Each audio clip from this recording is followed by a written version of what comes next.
Welcome into the latest edition of ESPN FC. I'm Dan Thomas, joined in the studio today by Craig Burley and Shaka Hislop. We also welcome to the programme, fresh from his trip to Paris, Mark Ogden joins us. And of course, the big news coming out of England over the last 24 hours, Mark, is that Sadio Mane is looking to leave Liverpool. What can you tell us about this? Yeah, I don't think it's too big a surprise, and I think it was fairly well flagged up when he said during the build-up to the Champions League final that he will tell everybody his big decision after the game. So that didn't kind of point towards him staying. Now, the reality is that I think Liverpool are prepared to let him go, but nothing's in place yet with Bayern Munich. This suggestion that Bayern Munich are going to sign him, Liverpool want a fee. They'll want a fee of around 25 million for a player that's got a year left on his contract. So he's 29 years old, a year left on his contract. There's still plenty of value with Sadio Mane, but it's not a done deal yet with Bayern Munich. So Liverpool will try and make sure they get what they believe he is worth. They've got a situation obviously with Mo Salah, who's also out of contract in a year's time, so they have to make sure that if they lose one, they don't lose the other one. Is it the case that the money that Bayern are offering, Liverpool aren't willing to match? I think it's more a case of Sadio Mane just thinks that I think he wants a new challenge. I do think he has become a little bit frustrated by the fact that all the focus is on Mo Salah. Both players are hugely important to Liverpool, but Salah gets a lot of the praise, a lot of the credit. I think Mane just thinks, well, I've given Liverpool 4 or 5 years of my career. I've won everything I can win at Liverpool, so it's time to move on and find a new challenge. But I do think that Liverpool have maybe focus more on getting Mo Salah to stay rather than Sadio Mane, and I think ultimately he's thinking, well, if that's the case, then I'll move somewhere else. Can you see where he's coming from with this decision? Not really, no. I mean, if he's annoyed about that, then there's not a lot I can say about it. But I mean, Bayern Munich are a great club, but let's be honest, it's not a big challenge. It's a procession. They'll win the league again next year, like they have the last 10 years, is it? Liverpool's a challenge. Man City are a challenge. Chelsea might be another challenge. It's just a huge challenge on all fronts. Right. It's just a choice. I'm a little surprised because everything about Mane and Salah and Klopp and Firmino and Diaz and Henderson, Fabinho, Van Dijk, the list goes on, is about being together and having that unity. And every now and again players want to go, but I'm surprised. I'm surprised when a player wants to leave, like a City or a Liverpool at the moment, unless they're well out of game time. You know what I mean? And then it's a different story. Sadio Mane is not. If players feel unloved, then fine. We can't control their feelings on that, but it's not a challenge going to Bayern, is it? It's just not, and that may upset a few people, but that's a fact.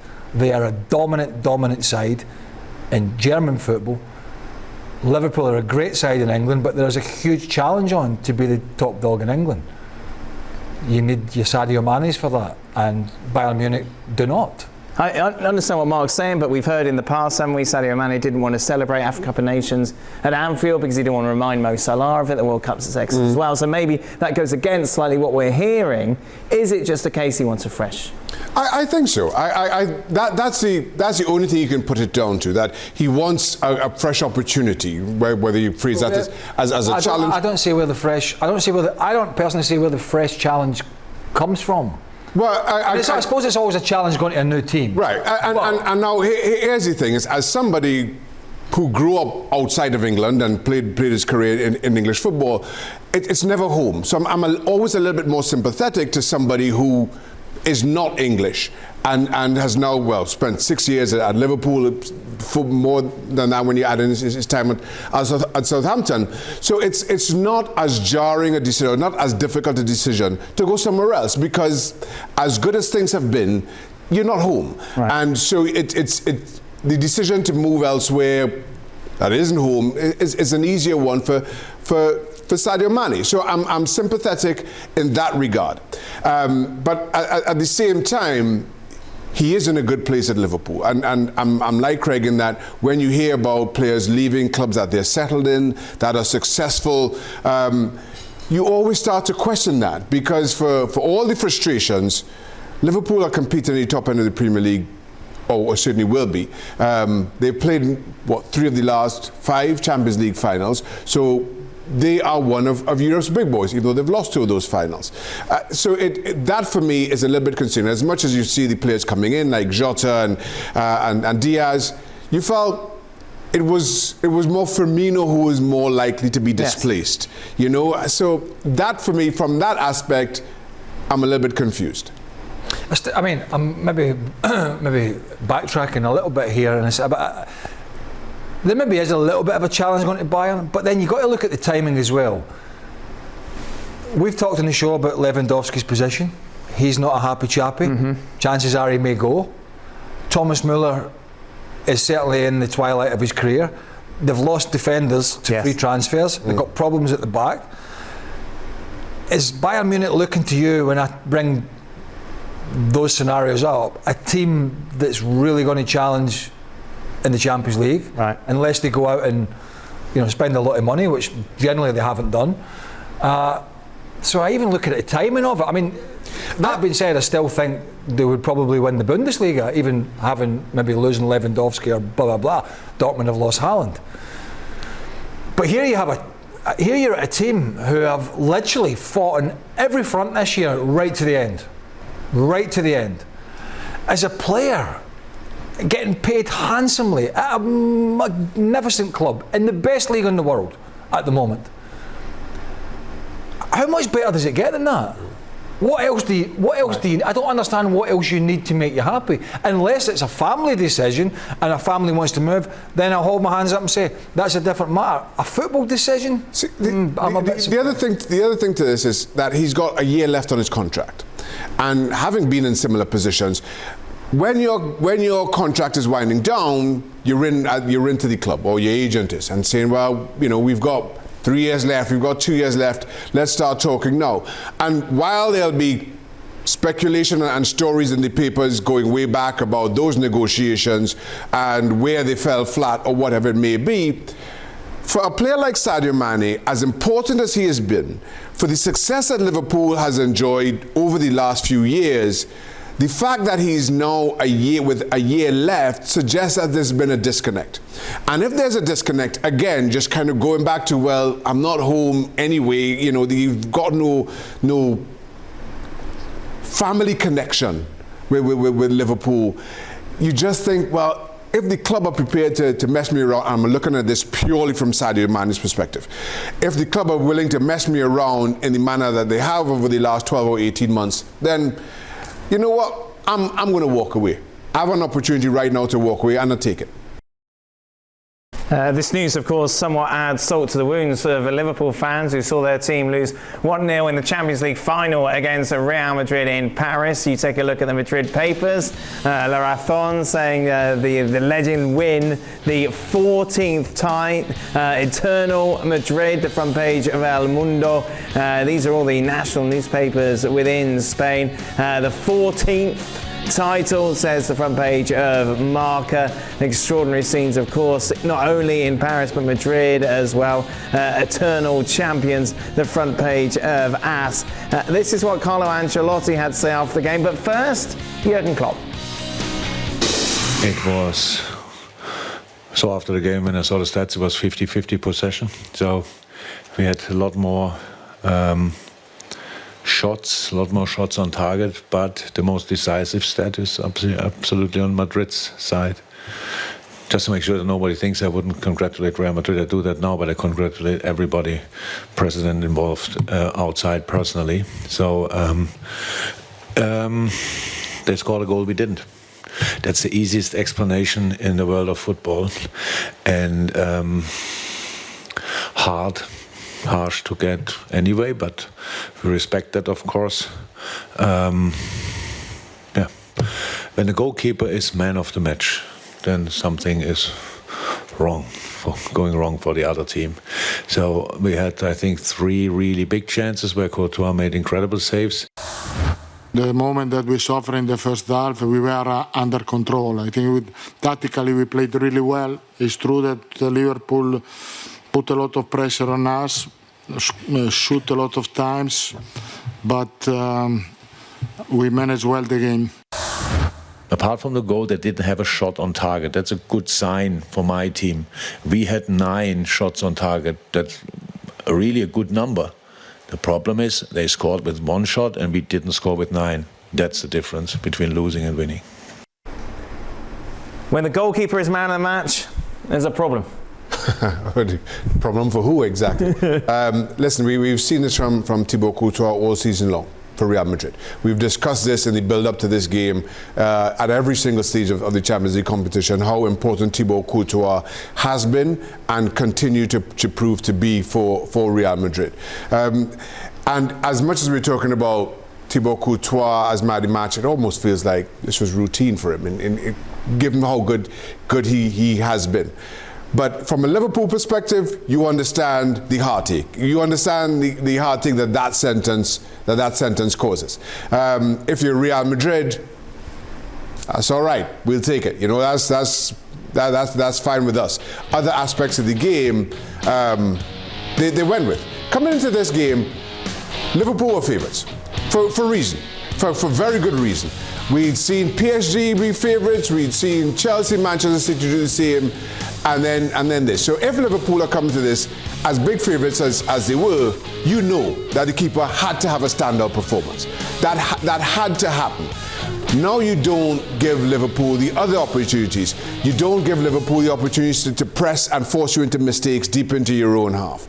And that's where I thought Real Madrid did well. Okay, it was a little bit ugly at times, but they did well. And the other aspects, they again, just keeping with what Real Madrid have been, take the opportunities when they came.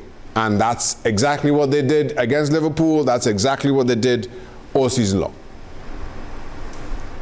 Keep talking. I'm watching the Forest. Well, hey, no, on that point, because obviously we've sat today and watched the Forest Huddersfield playoff final. Huddersfield had a couple of big referee calls that went against them. If you're a Liverpool player, surely you prefer what happened in Paris. You just came up against a goalkeeper who just had an absolute worldie than bad decisions going against you. As frustrating as it is, that's what he's paid to do. Right. And guess what? In the Forest Huddersfield game, the official is paid to get decisions correct. And he didn't do it. That's his job. Yeah. Courtois' job is to keep the ball out of the net, and he was just brilliant. So you don't want to hand it to officials to leave your fate in the hand of clearly people who struggle to watch and understand replays and challenges and what's an infringement and what's not.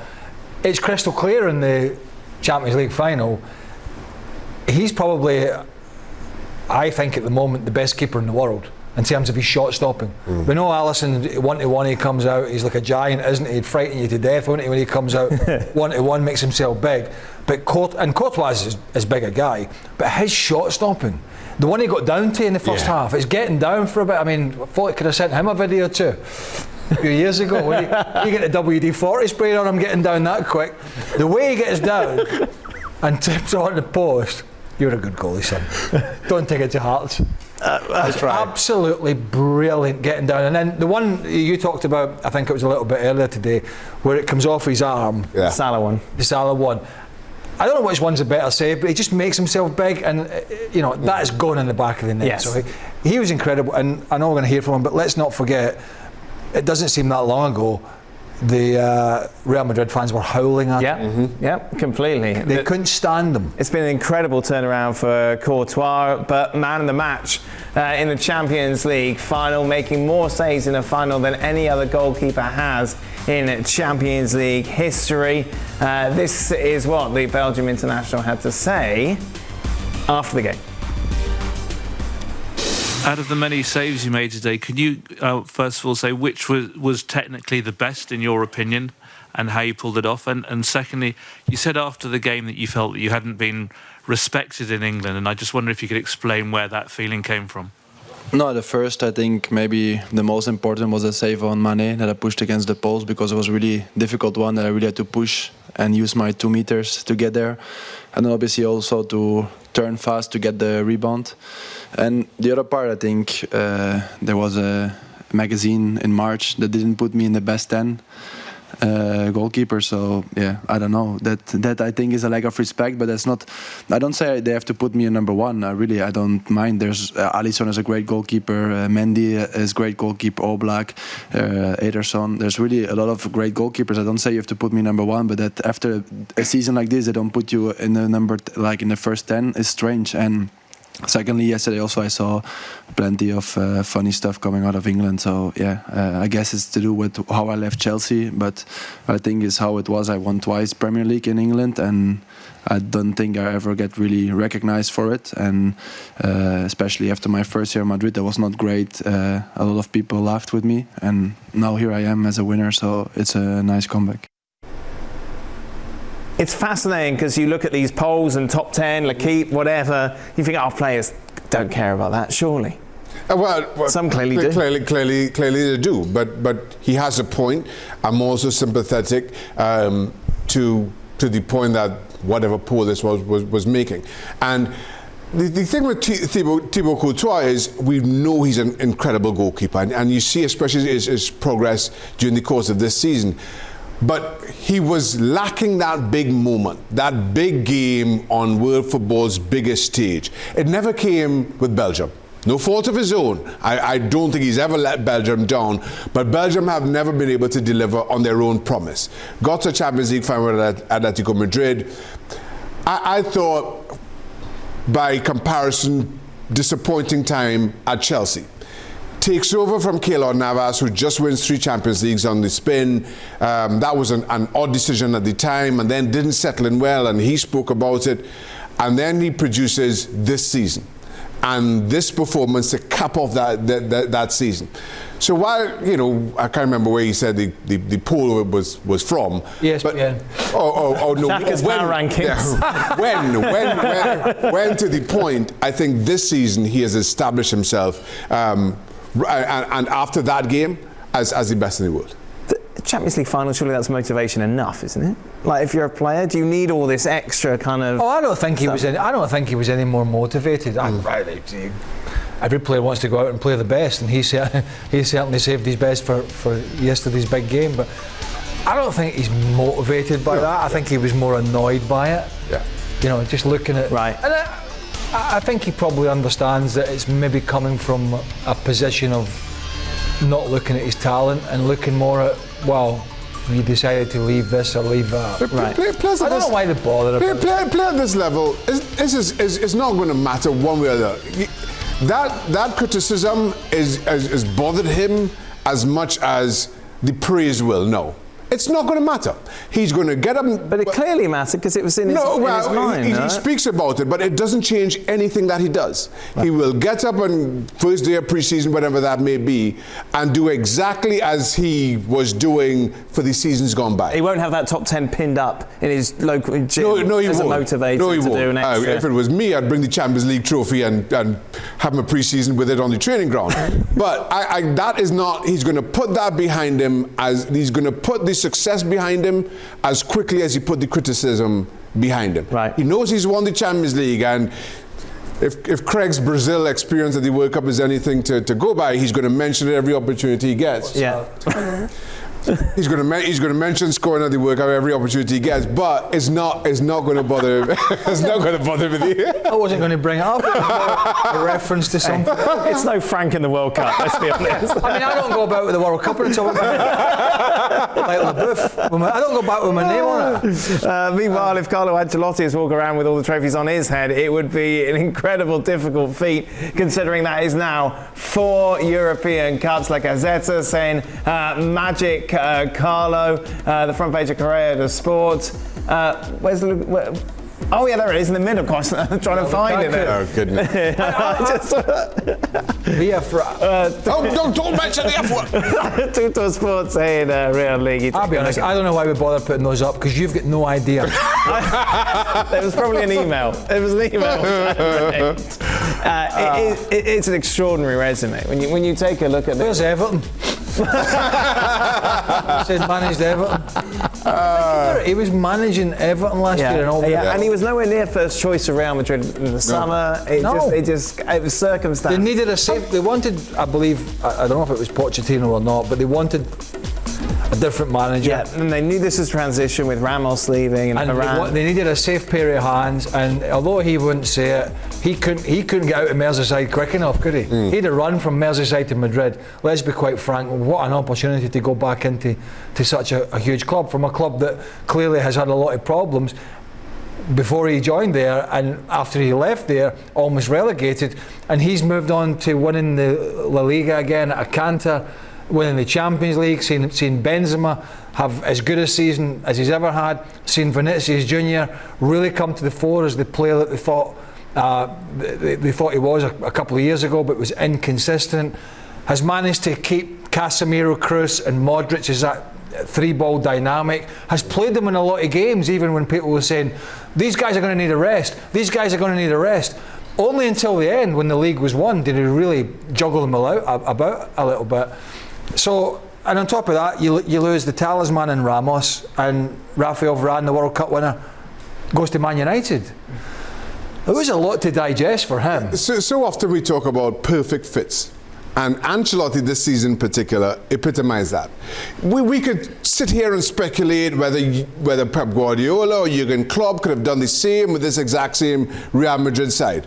But given everything that was going on with Real Madrid, like that Craig just spoke about, you needed somebody with that steady head. And while we can speculate about other managers, no question that Ancelotti has come in, and he was the perfect person for that dressing room. He was the perfect person to manage the dressing room, perfect person to handle the boardroom and a president, and even all the kind of speculation and talk around his own job over the last few months. And now nobody begrudges Ancelotti this win. We had a crew in Paris yesterday for the Champions League final. They were on the show, and we had the perfect fit for that show, and Stuart Robson, who was the angriest man on the planet yesterday. And sometimes you just need somebody who's a fit for a certain dynamic. I've never seen somebody so desperate to share the title of angriest man. No, I didn't share it. He superseded me yesterday. I don't know what was wrong. Is it unique to the squads that Ancelotti's had? If you look at Ancelotti, you would say similar temperaments as Zidane, both obviously so successful at Real Madrid. Is there something about their temperament and this squad and this side that is unique, in the sense that could he go somewhere else and achieve what he did? Well, he has, hasn't he? I mean, he's been... No, I know in the past he has, but you look at who he's up against. He's up against Jurgen Klopp and Pep Guardiola, who I would say are very different coaches to what he has. They're more...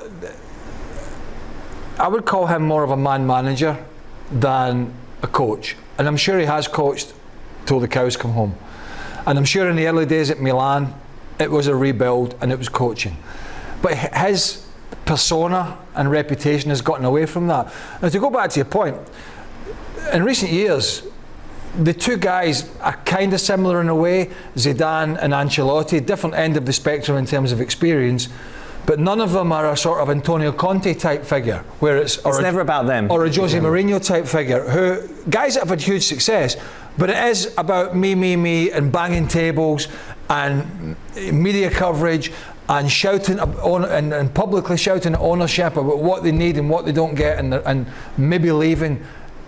I don't think we ever heard that really from Zidane, and we don't hear it from Ancelotti. It's about a calming experience. It's about understanding what you've got and how to utilise it the best. Not screaming and shouting about who you might get in when you probably know it's not going to happen. What's the point in doing that? Yeah. When it's a short-termism at these clubs. You're in, you do a job, you do it well, and you stay for a bit. As soon as you do it badly, you're out. So let's concentrate on what we've got and what I can work with and what I can influence, rather than shouting about what might be coming. And I think Ancelotti has done that brilliantly. I know you're not on Twitter these days, Shaq. So you I don't know why he's not. He's shies away from it. You can't be dealing with. He's just too busy. You can't do Thibaut Courtois shouting about his list. This is what Gareth Bale tweeted. When's this tweet? 2 years ago? This was yesterday. This is celebrating obviously the 5th Champions League title, the most successful British player ever in this competition. Do you have a problem with this? I half want to think it's intended to wind people up, right? And it's doing a very good job. So if that's what he's intended to do and is working as well, then why should I? Has he got every right to celebrate this? Listen, he's an employee. Yes, but this season, this season, yes. And I'll tell you why. When Real Madrid won the league, he made a point of saying, well, I didn't join in the celebrations because he didn't feel, for whatever reason. He said he had a bad back and couldn't get out of bed. Okay. He didn't join in the celebrations. I feel... He didn't know, just if he'd taken his belt off. That was my experience, as you well know. But I have a problem with him not making the effort to be a part of those celebrations, to then, okay, he's on the bench here, but to gloat about it in this manner. Well, look, why are you looking at me like that? I'm not quite sure I get your point. My point is, if you aren't a part of the team, then don't hitch your wagon to it now. Correct. Well, maybe he was. He was there. He was stripped, wasn't he? Yeah, no, he was on the bench. I accept that. But as I say, I think this is winding people up. I didn't expect him to come on, but he may have done. He may have come on and had to have played a part. So he's there. Look, do I think it's been the best tactic over the last 24 months to do what he's been doing and say what he's been saying and have some of the actions or non-actions? No, I don't. But we mustn't forget, and you mentioned it, the most successful British player. The guy's been a hell of a player. Mm. The guy is. But he didn't contribute to this title. That's the difference. Was Eden Hazard allowed to celebrate in some sense? I presume he was. Eden Hazard did celebrate. Well, we can have exactly the same. Now, Eden Hazard has had. Eden Hazard is signed at this club as the next Galactico and has done nothing. Whenever he leaves, if that doesn't change, he'll leave as somebody that basically went in there and didn't even lay a glove on the Real Madrid history. Gareth Bale, whether we agree or disagree with some of his actions over the last couple of years and the quotes, has been involved in some of the most iconic moments in recent years. The goal in the Copa del Rey final where he was 20 yards off the pitch, it looked like, and ran around a player at the Bernabeu and finished it off. The overhead kick in the Champions League final. There's been many of them. At least Gareth Bale has been in there and produced and has been part of these moments. If we're looking at scapegoats here, and we're not, essentially because Real Madrid won, you're looking at Eden Hazard. I suppose to counter that argument is that Eden Hazard doesn't go to Belgium and then turn into Eden Hazard is still a bit of a talisman at Belgium. No, he's not. No, my disappointment. Belgium have a stronger supporting cast, much stronger than Wales. So when he goes to Wales, Gareth Bale, and I'm not saying it's right, but I'm telling you fact, he's the big I am at Wales. The biggest I am at Wales. Yes. Not so much he turns it on, it's the fact he's the go-to guy. Yeah, but he pulled out the Classico 5 days before the Wales game because he knew that was more important. Yes, I don't agree with that. He's prioritising that. Eden Hazard doesn't have that. I don't agree with that. And it goes back to my point. I don't agree with a lot of the things that he's done. It still doesn't take away what he's achieved in the good times at Real Madrid. I don't agree with not playing in games, and I saw something recently with Edison Cavani at Man United and a qualifier for Uruguay. And somebody else in the show, I can't remember who it was, saying, well, it's very important. I get it. We've played international football. But your employer comes first, right? And I saw it recently with Cavani, who was kind of half-hearted with a United manager who was struggling, with a United team who was struggling. And so players sometimes do that. It doesn't make it right, and I don't personally agree with it. But that's what Gareth Bale has done to tarnish his reputation with some Real Madrid fans, or all Real Madrid fans, and in Spain in general. But it will never take away some of the great successes he has had at that football club. I totally agree, and I have no problem with Gareth Bale celebrating on the day. I have an issue with the tweet and the 5.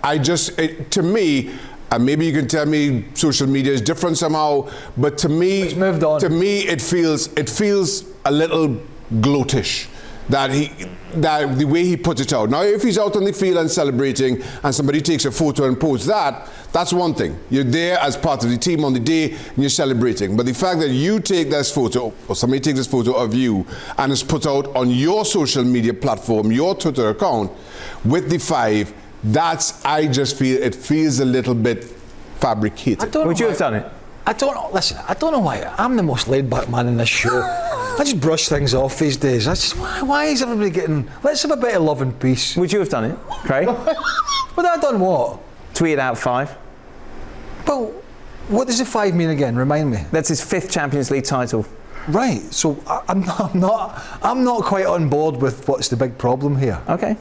To be quite frank with you, I don't like other things like not turning up for celebrations and leaving stadiums early and stuff like that. Right. At the end of the day, he's been part of a Real Madrid squad and team when he was playing that has won 5 Champions Leagues. Right. We just need to let these things fall off. And meanwhile, of course, we saw the game delayed by 30 minutes yesterday as Liverpool fans struggled to make it into the stadium. We've learnt more over the last 24 hours of the chaos that seemed to ensue outside the Stade de France. Mark Ogden is back with us. Mark, well, let's go to that. What have we learnt really over the last 24 hours? Well, the last 24 hours, obviously, UEFA have issued a statement saying that it was fake tickets, thousands of fake tickets, they said was the problem. Having said it was late arrival of fans, Liverpool have contested that. Liverpool are saying it was definitely not late arrival of fans. So there's a call for an inquiry. Liverpool want an inquiry, that'll happen. But today we've seen a few noise in France, certainly French government people suggesting it was Liverpool fans. So we've got a blame game going on now. And I think that the Liverpool fans are at the centre of it, and having witnessed quite a lot of it outside the ground last night, I think the Liverpool fans are being unfairly tarnished. We can't see everything. I can only report on what I saw, but from what I saw, the Liverpool fans were there. They were there hours before kick-off, 3 hours before kick-off. They weren't misbehaving. They were basically stood trying to get into the ground and being, sprayed with tear gas by the French police. So there is a blame game, but we just have to wait for the truth to come out now. What is the justification that we're hearing from the French side of things, Mark, regarding why tear gas was used in these situations that we've seen filmed where there didn't seem to be any sort of provocation? There have been claims that Liverpool fans rushed to get into the stadium and the police are trying to control the fans, but I think we've all seen images now, video images of fans being sprayed with tear gas simply for scanning the ticket at the turnstiles. I mean, I've seen one evidence of that today, so I just saw indiscriminate tear gas spraying of fans, and like I say, we can't see everything, so other things may have happened away from what I could see, but it does seem that the French authorities are trying to pin the blame on the Liverpool fans to defend the behaviour of their security teams. The Stade de France, I don't know if you guys are aware of it in terms of the makeup of it, but it really isn't a stadium that is designed for a big event, and it should be. It's going to host the Olympics in 2 years' time, but it's surrounded on 2 sides by a really busy dual carriageway, so it means that spaces for fans are limited. They can't spread out and use the whole perimeter of the stadium, and there are a lot of areas to bottleneck and for I won't say crushes, but for fans to be stuck in a very bad situation. And that's what happened last night. And I posted something on Twitter earlier on that I was at the Euros in 2016 and I went to a game there, Ireland versus Sweden. Same thing happened at 2 photographs I had that showed Ireland fans and Sweden fans being kept in very tight pens, lots and lots of fans together.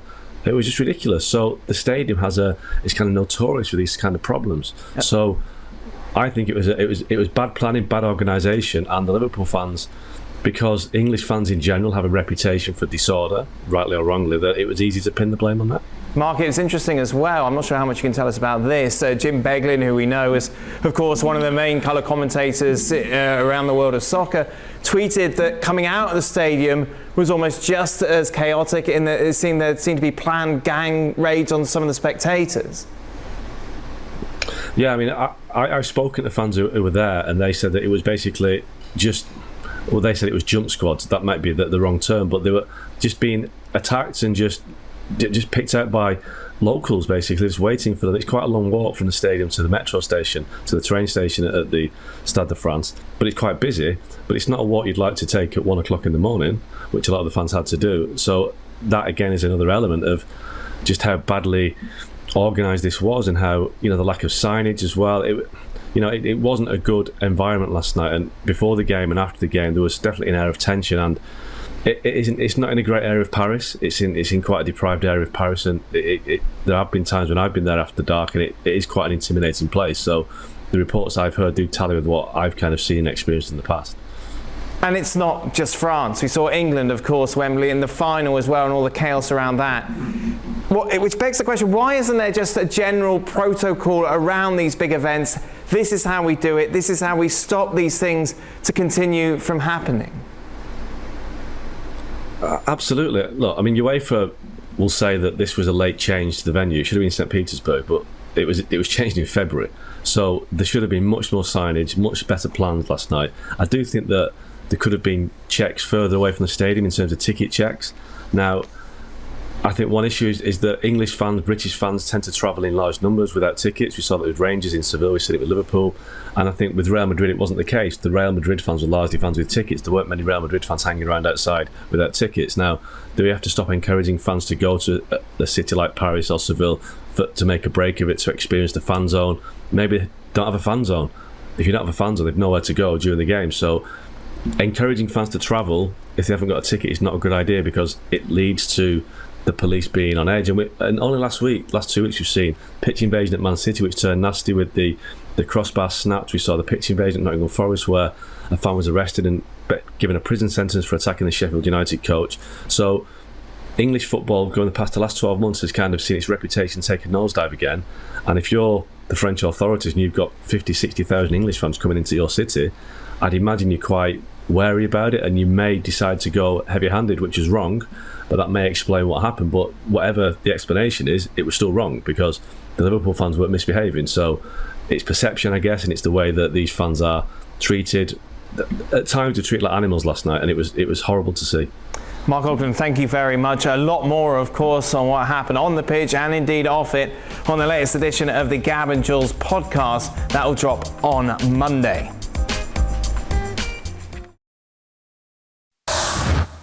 So Steve Cooper, the Nottingham Forest manager who took over the club when they were rock bottom of the league after 8 games, achieves the most extraordinary comeback over the season, and it will be Nottingham Forest who will be in the Premier League next season. Now you take a look at how the other playoff winners have done in the past. Brentford, of course, stayed out. It's been a mixed bag, hasn't it, really? Overall, though, if you do get promoted via the playoffs, you are more than likely to go down again the next season. Craig, by the way, was very excited about this game. As we know, Craig isn't excited about much. This is a big game. Yeah. Yeah, I've got a couple of golf tee times in that I'm excited about. No, but your grandson was there, your son was there.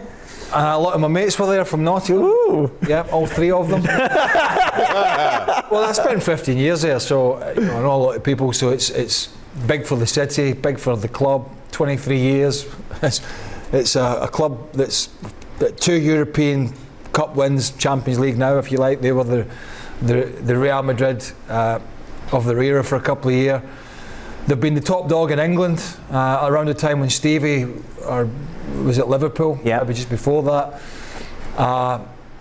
They've done some amazing things, but they've languished for 20 odd years. So this was huge. Of course it was. Huddersfield, it was as big for them, but they've been to the Premier League recently. They're rebuilding. For Forest, it's been a slog.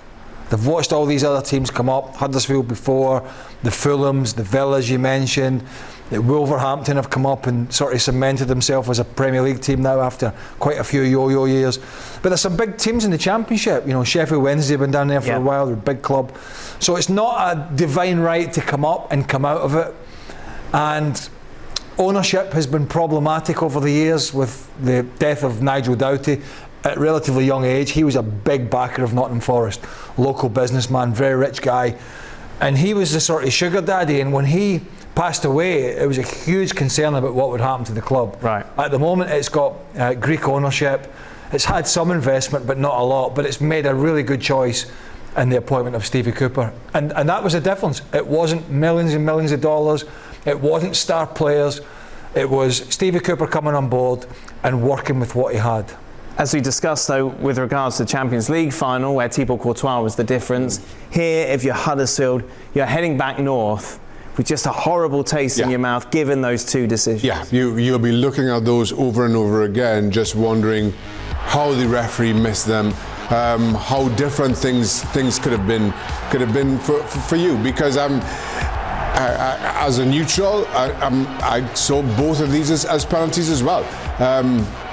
I think there's contact there, the second as well. And if you're Huddersfield and you understand exactly how much this game means to you as an individual player, to the club, to the city, and you see those. Here we go, ready, there it is. Yeah, exactly. While Forest are thinking divine intervention, if you're Huddersfield, you are just wondering what have you done to deserve those two calls go against you. Well, that one's clumsy, but if we go back to think and talk about the first one, I mean, look, you're not allowed to go through the back of a player. Yeah. You're just not. It's just anywhere in any game, in any country, in any continent, that has to be a free kick or a penalty or an infringement in the box. The argument can be that the striker steps across, but I think he's entitled to. I think the striker in possession of the ball. There's no law to say he's not allowed to do that. If I step across in the middle of the park to shield the ball and you push me, it's a foul. That's a penalty. Yeah. That's what you're taught as a kid. Of course. To step across people. Let's go back to the first one, and I don't remember the Huddersfield player's name, but some of the insinuations are. It's Tafolo. Tafolo is the guy. He initiated the contact. Yeah. But let me explain it a different way. If he doesn't try and hurdle the challenge from Colback, and it was a challenge, he's going to run straight into him. Yeah. So if he doesn't lift, contact's coming. If he doesn't lift his right leg here to try and get over it, it's an even clearer penalty. Oh, your Forest mates won't be liking this, Craig. But they're all in Nottingham, they're not watching this. In fact, they're not. They're at Wembley and they're drinking heavily. Listen, I just think, as much as I have a soft spot for Forest because of living there and the family going and blah blah blah. You have to have that late luck. And I don't agree with those decisions, but as somebody who is very pleased that Forest are back after 23 years, it's gone their way. Marcus, decisions go. What was worse? The one not to give the penalty there, or the one of Manchester United to hire Ralph Rangnick as an interim coach and then give him a place, of course, as director of football, which we learned now isn't going to happen. He's left the club. Yeah, well, they've made up for that bad decision by cutting short his 2-year consultancy period. So I think myself and the guys have predicted this for a while now, that he wasn't going to stay. It was just a load of wording that they had to kind of unravel. But it was a bad mistake, and I think he's done very well by speaking up, saying things that the fans want to say. And I think a lot of the fans, if you go on social media, think that Ralph Rangnick's a messiah who's been this saviour of Man United by saying a few home truths. But the reality is that people at the club knew about these home truths anyway.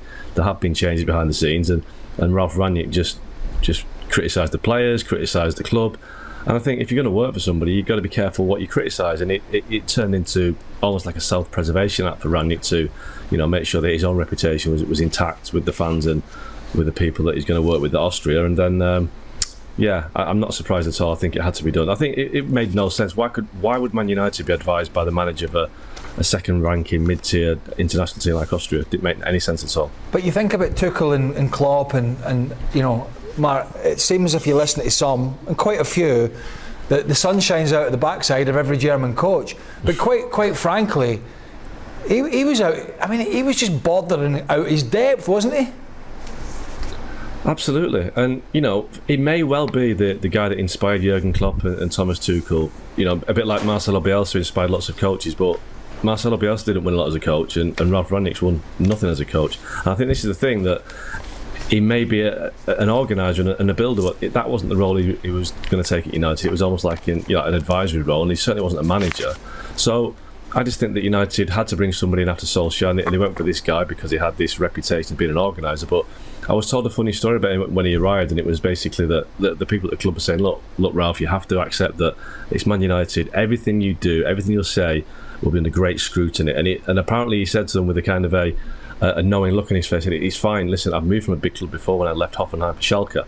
And people in the room were just thinking, no, you don't understand what you've let yourself in for at Man United. He never did. It was fun though, because some of the older United players were accusing him of airing dirty laundry in public, and they didn't like that very much with the home truths he was coming out and saying. So at least you got a little bit of spice. Yeah, I mean, don't start me in some of these ex-United players. See, I knew that. That's why I just brought that up. Just for honestly, they wake up every day. They wake up, they stick their head out the window, and they see what way the wind's blowing, and then they decide what way they're going to face. I mean, it's bordering. It's almost embarrassing as Man United's performances this year. But quite frankly, it became apparent early on that he was out his depth. Yeah. Now there was a bit of everything going on here. There was underperforming players. There was leaks to the media. There was everything. But it was crystal clear that he had no solution on the field. Nothing. There was no. You know. We talk about this a lot. We always look for something that changes within a game or two. You go, wow, that's a bit of it. I'm not talking about formation. I'm talking about if it's a high press and it's an energetic game, or it's a passing game, or it's a physical game, something. There was nothing. Absolutely nothing. And that's not down to players not being bothered, not after a couple of games, maybe after 3 or 4 months. So it's crystal clear he was out his depth. But just notch this on the board as one of the hundreds of bad decisions this club has made in the last 8 or 9 years since Sir Alex Ferguson left the club. The amount of poor decisions they have made, player-wise and coaching-wise, amongst all the other stuff, has been quite scary. Mark, what happens to you now? June's quite quiet, isn't it? You're off on holiday, sunning yourself somewhere fancy? There's a game that Craig might be aware of on Wednesday. Is it Scotland-Ukraine? That's quite a big game we've got to do, and then Wales, and then is it Wales-Ukraine on Sunday for the final place of the World Cup? Yeah, every chance. Am I calling that one wrong? Yeah, I think so. And that's it. Oh God, the international. Then he's going to game. Austria and hold Stoke Rangnick. Well, it's quite amazing you can walk into a job like that after being as absolutely abysmal as he has been, Ralph. Well, yeah, there we go. That's my anti-Man United. There you are, take that. Mark, thank you very much. Just a reminder, extra time as always. Just a reminder, Scotland-Ukraine, Wednesday, 2:45 Eastern. Remember, this is a one-off game for a place then to face Wales on Sunday, the winner of which will qualify for the World Cup. For the World Cup, the biggie. When's the last time we went to the World Cup, Craig? Me, 98. I played at that Stade de France that he mentioned. I could have enlightened you. Anyway, there we are. That's Stevie's Extra Time. You can always check that out over on our YouTube channel. That is it then. That brings us to the end of today's show. Be sure to stay tuned though. Are you okay? Yeah, it's been a hell of a day. Oh, emotional for you. There's lots of Nottingham Forest questions in extra time for you, Craig. Well, I don't know if I've got the energy. They're coming up next.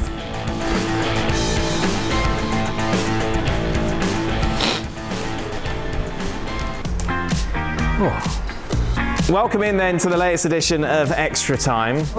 As you know, ESPN doesn't just show soccer.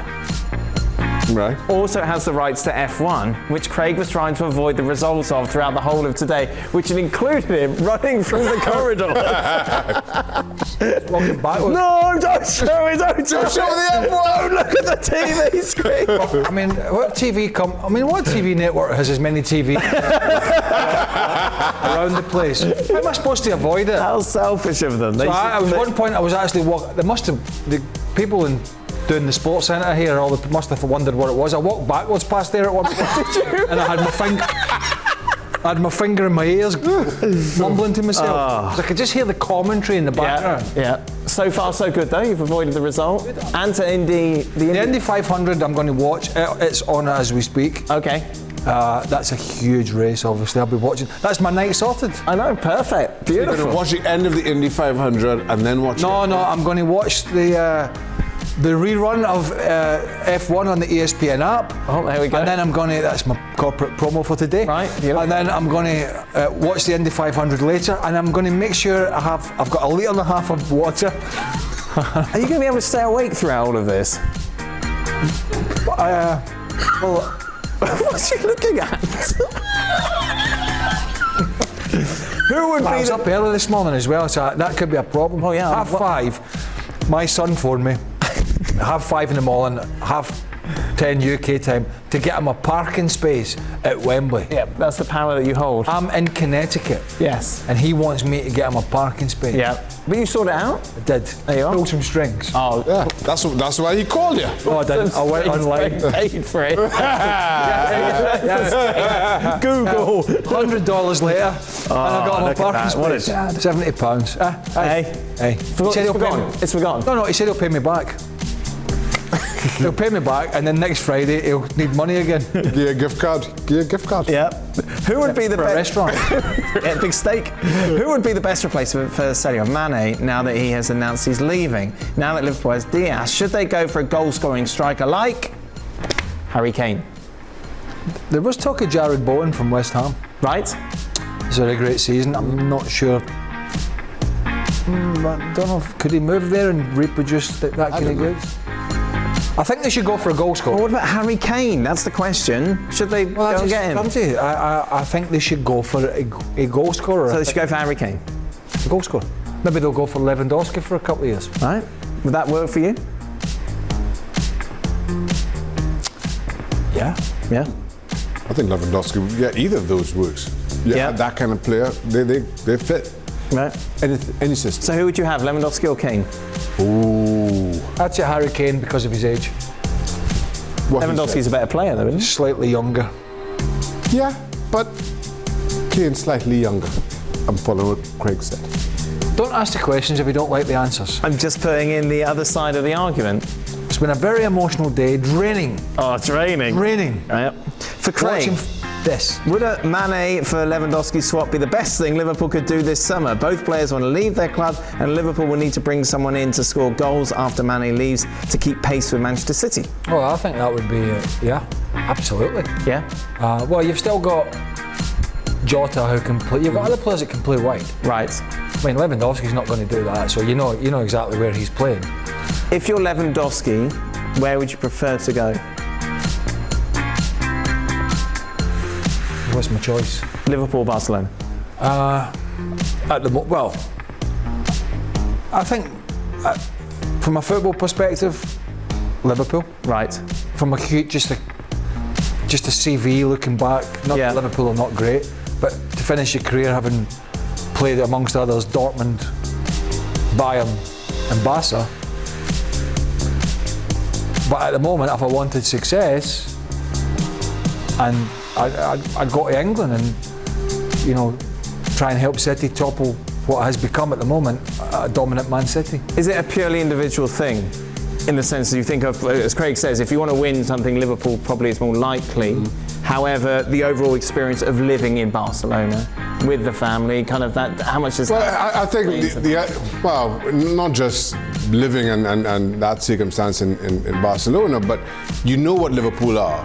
You kind of seeing what Barca promises to be under Xavi, and that's an attraction as well. But you know who Liverpool are, and they're established, so that's an easier fit. But just in terms of usual, the club and the name and the size and the reputation associated with it, Barca can be a bigger attraction. Are you suggesting Barcelona is a more salubrious place to live than Liverpool? I mean, you look at the cultural difference that is made to your colleague Stevie Nicol. I mean, you just look at that man, what Liverpool... You can't use Stevie as the poster boy of Liverpool. Nobody's ever said salubrious.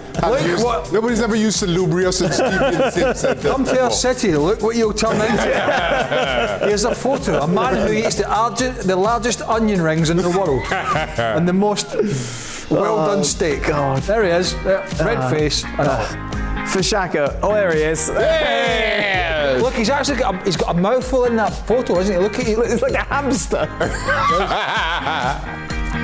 He can't contain himself. I think it's actually doing that. The hamster. He's got his legs are beneath the table and he's peddling a machine that keeps bringing more food. Just think about it. Is that what hamsters do? No, because they don't have any food.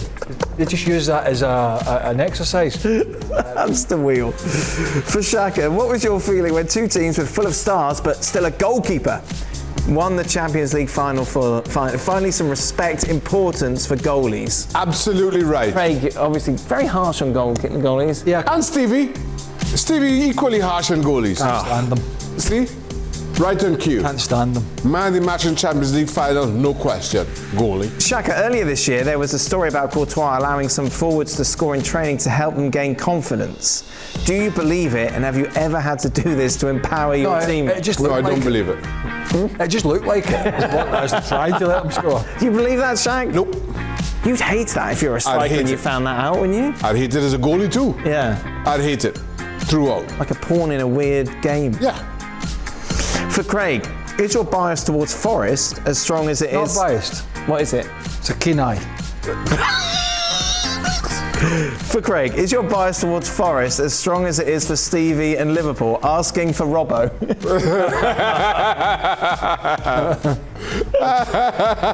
When we were sat here, we were trying to put together a somewhat sensible TV show. I know that's When was this? Today? Well, apparently it was yesterday. Oh, okay. Robbo and him were just shouting at each other at one point. Yeah, that'll teach you. Trying to put together. You're biased. I'm not. You're not in the game Everyone's talking anyway. over each other. There's a delay. Robbo Frank's was. blowing kisses to someone. Hey, I'm Frank LeBeau. There's one point where Craig started to answer a question and Stevie just steamrolled it in. Stevie was just going back at Robbo. I think the bias thing got him. Oh, it was funny. Oh, it was very so funny. Hold on. No, not quite. No, we know. Stevie denied the bias yesterday, did he not? Did he not deny the... Whilst his Liverpool goggles fell out. Very funny. It was brilliant. Very good. I can only imagine. I'm so glad Let me I tell you never something. came in to watch the game knowing he was... Like, during those shows, just thinking about the conversations afterwards just has me in stitches. Because I know exactly what's going to happen. As soon as we stop recording. You know, I'm thinking of bringing in that thing that I told you I bought. Oh my God, Craig was showing us the thing on Amazon that he's bought that you strap to a door. Explain it. Yeah. Explain it. Yeah, explain it. It's a portable traction. Right. For your It's not a back. machine. What is it? Like a... Let people know it's for your back. It's a strap in it. It's got a pull of 70 pounds of weight. Straps to the door. It goes round your lower back, your pelvis area, and you lie down. It's true. It's proper bit of gear, and it's the traction your lower back. Right. It just looks a little strange, but my back's been struggling. Why did you bring that up? I don't know. I don't want to answer anymore. It's been a stressful day, so I'm going home for a bit of traction. Were you going to do that while watching the Indy 500 and drinking your wine? Drinking water. Sparkling water will have you know. Casting insinuations at that. Very handy. Falls asleep in this. With a 70. And I won't do what I did a year ago when I'll order a pizza and then wake up 3 hours later and it's cold at the front doorstep. It's not a good thing. Anyway, we've got lots to do tonight. When you argued with a referee about a call on the pitch, did you ever actually influence a referee to change decision, Craig? Yeah, he did change the decision. A few times gave me a yellow card.